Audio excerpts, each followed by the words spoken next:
walaupun sedikit tetapi insya Allah bermanfaat. Hadirin sekalian yang dimuliakan oleh Allah Subhanahu wa taala. Qala Rasul sallallahu alaihi wasallam, "Mathalul mu'min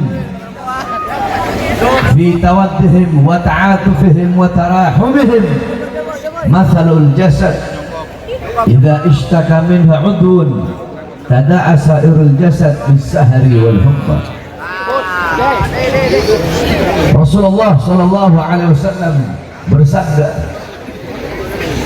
perumpamaan seorang mukmin di dalam saling menyayangi, di dalam saling mengasihi, di dalam saling mencintai, di dalam saling tolong menolong, di dalam saling membantu. Perumpamaan seorang mukmin bagaikan satu badan, bagaikan satu tubuh, bagaikan satu jasad. Apabila ada sebagian anggota tubuh yang merasakan sakit, maka seluruh anggota tubuh itu akan merasakan sakit. Jadi perumpamaan seorang mukmin, kata Rasulullah, itu bagaikan seluruh anggota tubuh.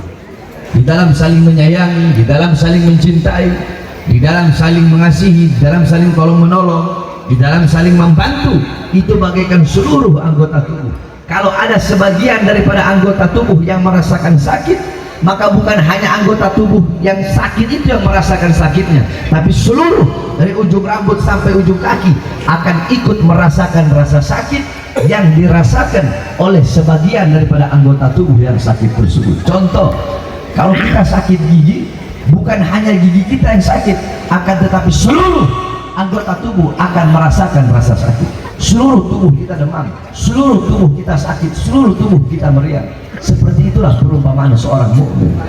Jadi apabila ada sebagian daripada mukmin yang merasakan penderitaan, maka kita akan merasakan penderitaan saudara mukmin kita tersebut. Apabila ada yang merasakan sakit, kita merasakan rasa sakitnya. Apabila ada yang berdarah, kita merasakan darahnya. Apabila ada yang meneteskan air mata, mengeluarkan air mata, maka kita meneteskan dan mengeluarkan air mata. Nah, saudara-saudara kita, masyarakat, saudara-saudara kita yang berada di Cianjur, yang sedang ditimpa bencana dan musibah, penderitaan yang mereka alami itu adalah penderitaan itu juga. Rasa sakit yang mereka alami itu pun adalah rasa sakit kita. Air mata mereka adalah air mata kita. Darah mereka adalah darah kita. Mereka yang kehilangan harta benda sama seperti kita kehilangan harta benda kita. Mereka yang kehilangan rumah sama seperti kita kehilangan rumah dan tempat tinggal kita. Orang tua yang kehilangan anaknya, anak-anak yang kehilangan orang tuanya sama seperti kita. Orang tua kehilangan anak kita, dan kita sebagai anak kehilangan orang tua kita. Mereka suami-suami yang kehilangan istrinya, dan istri-istri yang kehilangan suaminya sama seperti kita. Suami kehilangan istri kita, dan istri kita kehilangan suami kita. Yakni penderitaan mereka adalah penderitaan kita. Rasa sakit mereka adalah rasa sakit kita, saudara-saudara. Kalau kita sebagai seorang mukmin, sebagai seorang muslim, tidak merasakan penderitaan, tidak merasakan sakit, tidak merasakan rasa lapar, tidak merasakan musibah dan bencana daripada saudara-saudara kita dimanapun berada, maka berarti kita tidak bisa disebut sebagai seorang mukmin, saudara-saudara. Oleh karenanya, pada kesempatan yang mulia ini, di tempat yang penuh dengan keberkahan ini, kita doakan saudara-saudara kita yang terkena musibah, bencana, gempa bumi di Cianjur. Mudah-mudahan Allah angkat segala macam bencana, Allah angkat segala macam musibah. Allah Subhanahu wa ta'ala ganti segala macam kedukaan dan penderitaan serta rasa sakit mereka, Allah ganti dengan sesuatu yang lebih baik daripada sebelumnya. Kehilangan mereka semuanya Allah ganti dengan segala sesuatu yang lebih baik daripada sebelumnya. Amin, amin ya rabbal alamin. Saudara-saudara, pertanyaannya, kenapa di negara yang kita cintai, itu negara Kesatuan Republik Indonesia, negara yang penuh dengan keberkahan, negara yang menjadi negerinya para aulia, negerinya orang-orang soleh, menjadi tanah para ulama, tetapi kenapa negara yang kita cintai ini, negeri kita, bangsa kita, rakyat kita ditimpa bencana, ditimpa musibah tiada henti, bertubi-tubi, saudara-saudara? beberapa tahun yang lalu ditimpa bencana, ditimpa musibah, gempa di Lombok. Tidak lama kemudian gempa disusul tsunami di Palu. Kemudian sekarang gempa di Cianjur. Tidak terhitung berapa banyak kebakaran, tanah longsor, banjir dan lain-lainnya. Pertanyaannya, kenapa ditimpa bencana dan musibah berkali-kali, bertubi-tubi, saudara-saudara? Hadirin sekalian yang dimuliakan oleh Allah, jangankan negara yang kita cintai ini, Makkah, kota yang penuh dengan kemuliaan, Makkah, kota yang penuh dengan keutamaan. Di Makkah pun pernah terjadi gempa bumi di zaman Rasulullah Sallallahu Alaihi Wasallam. Di zaman Rasulullah, sebagaimana dijelaskan dalam hadis riwayat Al-Imam Ad-Darqutni, dijelaskan juga oleh Al-Imam Bukhari, dijelaskan juga oleh Imam Muslim di dalam hadisnya, bahwasanya Rasulullah Sallallahu Alaihi Wasallam pernah menaiki Gunung Thabir. Ini Gunung Thabir riwayat Imam Ad-Darqutni. Adapun riwayat Imam Bukhari Muslim adalah Gunung Uhud. Rasulullah bersama Sina Abu Bakar, bersama Sina Umar, dan bersama Sina Utsman. Beliau naik di atas Gunung Uhud.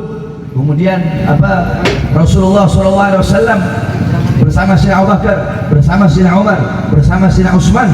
Ketika itu batu-batunya mulai berjatuhan, yakni Gunung Uhud tersebut mulai berguncang, saudara-saudara. Ketika itu Rasulullah SAW meletakkan tangan suci beliau. Beliau letakkan tangan suci beliau dan beliau berkata, belum saatnya bagimu wahai Uhud, belum saatnya bagimu, tenanglah engkau, jangan engkau berguncang, jangan engkau bergoyang.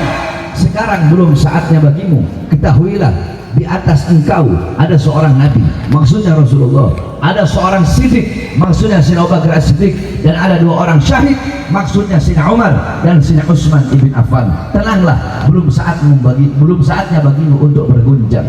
Ketika itu Gunung Uhud yang berguncang mulai diam, saudara-saudara. Tiba-tiba Rasulullah bertanya, Rasulullah berkata, dosa apa yang telah kalian lakukan, maksiat apa yang telah kalian perbuat sehingga gunung ini gemetar karena takut dan malu kepada Allah atas dosa-dosa dan maksiat yang kalian lakukan di atasnya. Itu di zaman Rasulullah SAW. Kemudian di zaman Sayyidina Umar bin Khattab, yakni idza zulzilatil Madinah, khataba Umar bin Khattab amaman nas. Ketika Madinah gempa bumi, ketika itu Sayyidina Umar bin Khattab berkhutbah di hadapan manusia. Asra'tum wa ahdastum, kata Sayyidina Umar bin Khattab, sungguh cepat apa yang telah kalian lakukan, apa yang telah kalian perbuat. Sungguh cepat kalian melakukan sesuatu yang membuat Allah murka, yang membuat Allah marah, sehingga Allah berikan kepada kita gempa bumi ini. Di zaman Sayyidina Umar ibn Abdul Aziz, ketika ditimpa gempa bumi, maka beliau mengirim surat mengundang para gubernur-gubernur untuk hadir, dan beliau menjawab, perbuatan-perbuatan apa yang telah kalian lakukan wahai para gubernur sehingga Allah berikan kepada kita gempa bumi ini. Cepat keluarkan harta kalian di jalan Allah agar Allah angkat bencana dan musibah ini. Di Sayyidina Ka'ab ibn Malik, Sayyidina Ka'ab ibn Malik radhiyallahu anhu, beliau berkata, penyebab daripada gempa bumi, kata beliau, tidaklah terjadi gempa bumi, tidaklah bumi ini berguncang, tidaklah bumi ini gemetar, tidaklah bumi ini bergoyang, melainkan terlalu banyak hamba-hamba yang berada di atasnya yang berbuat dosa kepada Allah, yang bermaksiat kepada Allah, sehingga bumi tersebut ketakutan. Karena dia ketakutan, dia gemetar, sehingga ada gempa bumi tersebut. Karena bumi gemetar, takut kepada Allah, terlalu banyak dosa-dosa dan maksiat yang dilakukan oleh hamba-hamba di atas muka bumi Allah Subhanahu wa ta'ala. Kemudian Sayyidina Anas ibn Malik radhiyallahu an pernah bertanya kepada Sayyidatuna Aisyah radhiyallahu anha pendapat beliau tentang gempa bumi. Apa pendapat Sayyidatuna Aisyah tentang gempa bumi? Sayyidatuna Aisyah radhiyallahu anha, beliau berkata, tidaklah gempa bumi terjadi melainkan tiga perkara ini sudah merajalela. Apa tiga hal tersebut? Apa tiga perkara tersebut? Yang pertama, kata Sayyidatuna Aisyah, istahalla zina, perzinahan menjadi perkara yang halal. Perzinahan menjadi sesuatu yang halal. perzinahan dianggap sesuatu yang halal. Orang-orang berzina tidak lagi malu kepada Allah, tidak lagi malu kepada sesama manusia, tidak lagi malu kepada hamba Allah Subhanahu wa taala. Pagi, siang, sore, malam berzina. Laki-laki, perempuan di tengah jalan, di pinggir jalan bergandengan tangan. Para pemuda-pemudi kita, mereka bergandengan tangan, mereka berzina di pinggir jalan, tidak memiliki rasa malu kepada Allah Subhanahu wa taala. Berzina adalah dosa yang besar, akan tetapi ada dua, ada orang berzina terang-terangan, ada orang berzina secara sembunyi-sembunyi. Orang yang berzina secara terang-terangan dosanya lebih besar daripada orang yang berzina secara sembunyi-sembunyi. Sebab orang yang berzina secara terang-terangan seakan-akan berzina mereka anggap sesuatu yang halal, yang mereka pertontonkan, saudara-saudara, tidak memiliki rasa malu kepada Allah dan rasa malu kepada Rasulullah SAW. Perzinahan di mana-mana, perzinahan dianggap perkara yang halal. Yang kedua, wa istibahal khumur, khamr dianggap perkara yang dibolehkan. Minuman keras, khamr, narkoba adalah sesuatu yang biasa, sesuatu yang dianggap sesuatu yang diperbolehkan. Orang tua mabuk, orang muda mabuk, yang kaya mabuk, yang miskin mabuk, pagi mabuk, siang mabuk, sore mabuk, malam mabuk. Minum khamr dianggap seperti minum air putih. Coba kita lihat berapa banyak orang-orang kita, para pemuda-pemudi kita di pinggir-pinggir jalan, mereka pertontonkan membawa botol-botol khamr, mereka minum khamr, seakan-akan khamr, mereka bikin khamr tersebut seperti sesuatu yang boleh, kayak minum air putih, saudara-saudara. Coba kau lihat malam tahun baru atau malam Valentine, malam minggu di Indonesia, yang paling banyak yang melacur, yang paling banyak berzina, yang paling banyak mabuk-mabukan bukan orang Kristen, bukan orang Buddha, bukan orang Hindu, abnaul muslimin, putra-putri Islam, anak-anak Islam yang paling banyak yang rusak, yang bejat, yang melacur, yang mabuk-mabukan adalah anak-anak Islam, saudara-saudara. Putra-putri kita yang paling banyak rusak, putra-putri kita yang paling banyak melacur, putra-putri kita yang paling banyak berzina, putra-putri kita yang paling banyak mabuk-mabukan. Wa darabu bil ma'azif.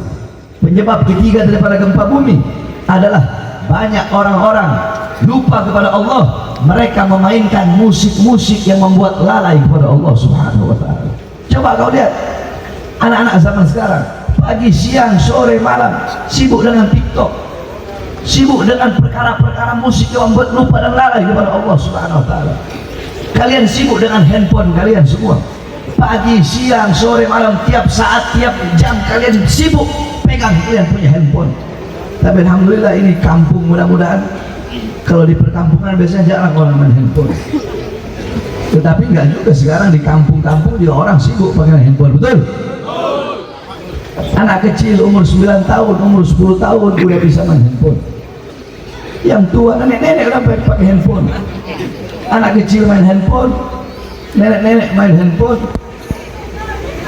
suami istri duduk main handphone, si istri sibuk main handphone, suami main handphone, sehingga handphone menjadi sebab hubungan orang yang dekat menjadi jauh, saudara-saudara.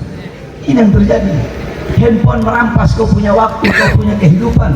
Handphone merampas masa kecil anak-anak zaman sekarang. Kalau dulu kita orang masih kecil itu nggak ada handphone, enak kita main, masa kecil kita bahagia, masa kecil kita enak. Tapi anak-anak zaman sekarang masa kecil mereka sudah dirampas oleh handphone.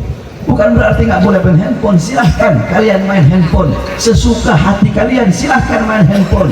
Akan tetapi jangan sampai handphone menjadi sebab engkau jauh dari Allah, apalagi menjadi sebab putusnya hubungan engkau dengan Allah Subhanahu wa taala. Pagi, siang, sore, malam berzina, kemudian mabuk-mabukan, kemudian sibuk untuk mendengarkan musik-musik yang membuat lupa dan lalai kepada Allah. Inilah tiga perkara, inilah tiga sebab yang membuat adanya gempa bumi, saudara-saudara. Makanya ketika ada bencana, ketika ada ketika Allah kasih musibah, jangan kalian bertanya kepada Allah, ya Allah, kenapa kau kasih bencana? Ya Allah, kenapa kau kasih musibah? Ya Allah, kenapa kau beri tanah longsor? Kenapa kau beri kebakaran? Kenapa ada kebakaran? Kenapa ada banjir? Kenapa ada tsunami? Ya Allah, kenapa kau tumpahkan air laut ke muka bumi? Ya Allah, kenapa gunung-gunung kau hancurkan? Kenapa gunung-gunung berterbangan? Kenapa tanah-tanah longsor? Kenapa bumi berguncang? Kenapa ada gempa bumi?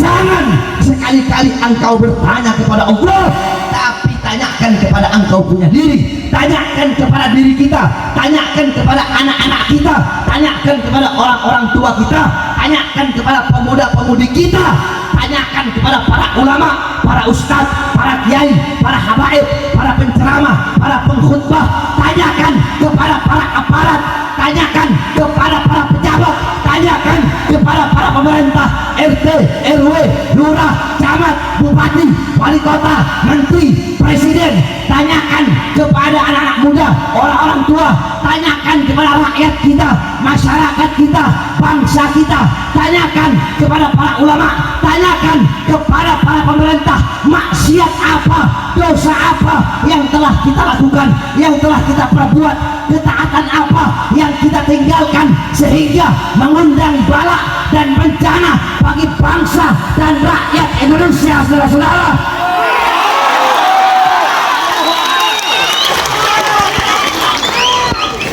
jangan bertanya kepada Allah, tapi tanyakan kepada diri kita. Saudara-saudara, bukankah Allah berfirman dalam Al-Quran, ma asabakum min musibatin fabima kasabat aydikum, apa-apa yang menimpa kalian daripada musibah itu adalah akibat perbuatan dari tangan-tangan kalian. Bukankah Allah berfirman, wa ma asabaka min hasanatin faminallah wa ma asabaka min sayiatin famin nafsik, apa-apa yang menimpamu daripada kebaikan itu datangnya dari Allah, dan apa-apa yang menimpamu daripada keburukan itu akibat dirimu sendiri. Oleh karenanya saudara-saudara, kembalilah kita kepada Allah, takutlah kita kepada Allah, bertobatlah kita kepada Allah. Saudara-saudara kita yang diberikan musibah, yang diberikan bencana di Cianjur, itu bisa jadi, bisa dapat musibah, bisa dapat bencana, itu akibat daripada perbuatan dosa dan maksiat yang kita lakukan. Kita yang berbuat dosa, kita yang berbuat maksiat, saudara-saudara kita di Cianjur yang terkena bencana dan musibah, saudara-saudara. Oleh karenanya, kembali kepada Allah Subhanahu wa taala, pulang dari ini majelis, pulang dari ini perkumpulan, kuatkan kita punya iman, tekadkan kita punya iman, tanamkan kecintaan kepada Allah, kecintaan kepada Rasulullah sallallahu alaihi wasallam, berpegang teguhlah kepada ajaran Allah dan kepada ajaran Rasulullah, berpegang teguhlah kepada Al-Quran, berpegang teguhlah kepada sunnah-sunnah Rasulullah sallallahu alaihi wasallam.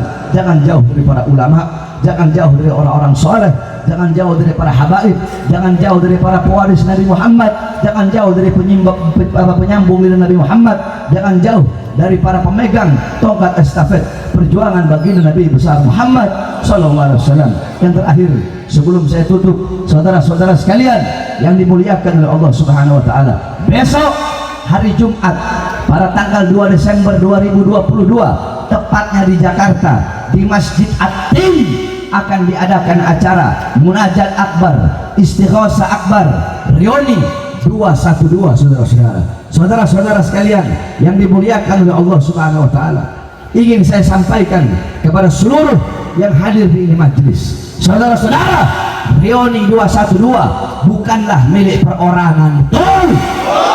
Reuni 212 bukan milik organisasi tertentu, betul. Bahkan Reuni 212 bukan hanya milik umat Islam saja, betul. Tetapi Reuni 212 adalah milik seluruh bangsa, milik seluruh rakyat Indonesia, apapun sukunya, apapun agamanya, apapun rasnya, dan apapun warna kulitnya. Oleh karenanya, saya Bahar bin Ali bin Smith mengundang, mengajak kepada seluruh masyarakat dan rakyat Indonesia, khususnya bagi umat Islam yang hadir pada acara malam hari ini, untuk sama-sama kita datang di Jakarta, kita putihkan Jakarta untuk Munajat Akbar, Istighosa Akbar. Kita ketuk pintu langit, memohon kepada Allah, berdoa kepada Allah, mengemis kepada Allah agar Allah berikan keselamatan bagi bangsa kita, agar Allah berikan keselamatan bagi negara kita, agar Allah berikan keselamatan bagi seluruh rakyat Indonesia, Allah berikan keamanan dan Allah berikan kemakmuran serta kejayaan bagi bangsa dan rakyat Indonesia serta bagi NKRI yang kita cintai. Saya tanya semua yang hadir pada malam hari ini, siap hadir reuni 212? Siap hadir reuni 212? Siap putihkan Jakarta? Siap datang? 212 adalah simbol menegakkan keadilan. 212 adalah lambang daripada perlawanan terhadap kezaliman. Oleh karenanya saya tanya, besok 212 siap hadir? Siap hadir? Siap hadir 212? Siap pulihkan Jakarta? Siap tegakkan keadilan? Siap lawan kezaliman? Kalau ada yang hadang, lawan apa biarkan? Lawan apa biarkan? Kalau ada yang hadang untuk hadir istighosah, untuk hadir munajat akbar 212, lawan apa biarkan? Lawan apa biarkan? Yang hadir, yang cegat bawa senjata, lawan apa biarkan? Bawa senjata, bawa senjata, lawan apa biarkan? Bawa senjata, bawa senjata, nanti di penjara, lawan, di penjara, ditangkap, ditembak gimana? Ditembak, siap mati, siap mati, siap di penjara, siap hadir 212, siap putihkan Jakarta. Allahu Akbar, Allahu Akbar, Allahu Akbar. Jangan pernah takut saudara-saudara untuk menyampaikan kebenaran. Jangan pernah takut, terus sampaikan kebenaran, terus perjuangkan kebenaran, perjuangkan keadilan, sekalipun engkau harus dipenjara atau bahkan sekalipun engkau harus mati. Saudara-saudara, saya berkali-kali dipenjara. Kenapa? Karena memperjuangkan kebenaran, karena menyampaikan kebenaran. Tahun 2018 saya ditahan, 2018 saya ditahan saudara-saudara, 2020 saya bebas, 2020 saya bebas, baru 2 hari bebas, baru 2 hari saya bebas, saya udah ditahan lagi, ditahan lagi, saya dibawa ke Nusa Kambangan, saudara-saudara. Nggak ada pernah penceramah dibawa di penjara di Nusa Kambangan, baru saya Bahar Bismit. Nggak ada sejarah penceramah diborgol tangannya, saudara-saudara. Bukan hanya tangan, dari tangan nyambung itu borgol, diborgol di rantai saya punya perut, cukup sampai di perut, enggak, diborgol saya punya kaki, 3 borgol, borgol tangan, borgol perut, borgol kaki, saudara-saudara. Saya dibikin seperti penjahat besar, saya dibikin seperti pembunuh, saya dibikin seperti penjahat kelas kakap, saya dibikin seperti bandar narkoba.